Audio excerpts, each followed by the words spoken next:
අලුත් දවසක් උදා වුණා. බණ්ඩිරාල සුපුරුදු විදියට මාළු අල්ලන්න ගඟට ගියා. ඒත් මාළු දැලට එක මාළුවයි අහුවුනේ. ඉතින් බණ්ඩිරාල මෙන්න මෙහෙම කිව්වා. අනේ අදත් දැලට එක මාළුවයි අහුවෙලේ. ඔන්න ඉතින් බණ්ඩිරාල අහුවෙච්ච එක මාළුවත් අරගෙන ගෙදර යන්න පිටත් වුණා. හිමින් බණ්ඩිරාල ගෙදරට ළඟා වුණා. ගෙදර ගියාට පස්සේ බණ්ඩිරාලගේ හාමිනේ මෙන්න මෙහෙම ඇහුවා. අදහස් වෙන්න සරුයිද රාලේ? මොන සරුවක්ද හාමිනේ? එකම එක මාළුවයි අහුනේ. ඔහිට පුළුවන් වුණාද එකම එක දවසක්වත් මාළු 10කට වඩා අල්ලගෙන එන්න? ඉතින් හාමිනේ මම මොනව කරන්නද? මට අහුවෙන මාළු ටික තමයි මම අරගෙන එන්නේ. මෙහෙම කියපු බණ්ඩිරාල කේන්තියෙන් ගෙට ගියා. ඔන්න ඉතින් එදා දවසත් ගෙවිලා ගියා. බණ්ඩිරාල පහුවෙන්දා උදේ ආපහු පුරුදු විදියටම තමන්ගේ රැකියාවට පිටත් වුණා.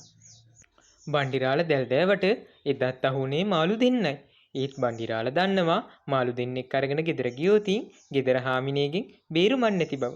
ඒකින්ද හැන්ද වෙනකන් බණ්ඩිරාල දැල් දදා මාළු අල්ලන්න හැදුවා.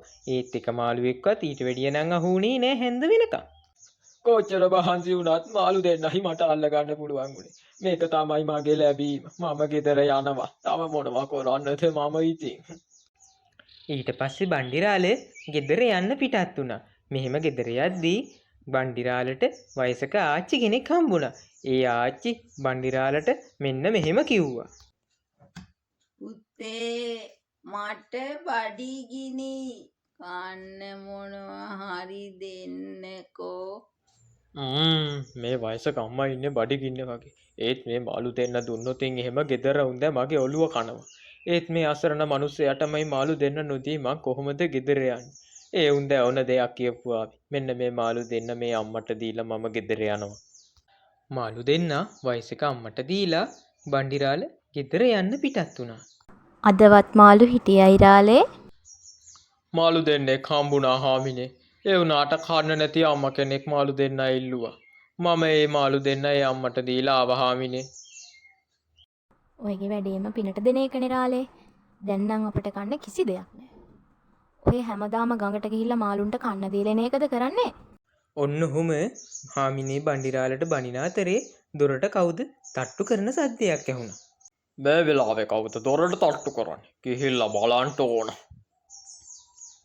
ඔහොම කියපු බණ්ඩිරාල කිහිල්ල දොර ඇරලා බලද්දී මාළු කූරි දෙන දීපු වයසක අම්මා දොර කොටට වෙලා මෙන්න මෙහෙම කිව්වා.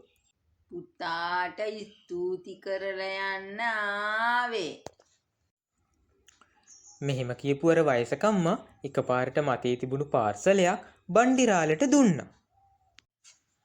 මේ රන්කාසි මල්ල අරගෙන සතුටින් ජීවත් වෙන්න පුතේ.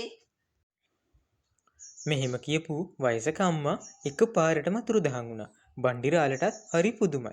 බණ්ඩිරාල ඒ වෙලාවේ කරපු කැපකිරීම නිසා බණ්ඩිරාලට ලොකු ප්‍රතිලාභයක් ලැබුණා. ඊට පස්සේ බණ්ඩිරාලයි හාමිනේ හරිම සතුටින් ජීවිතේ ඉතිරි කාලය ගෙන ගියා.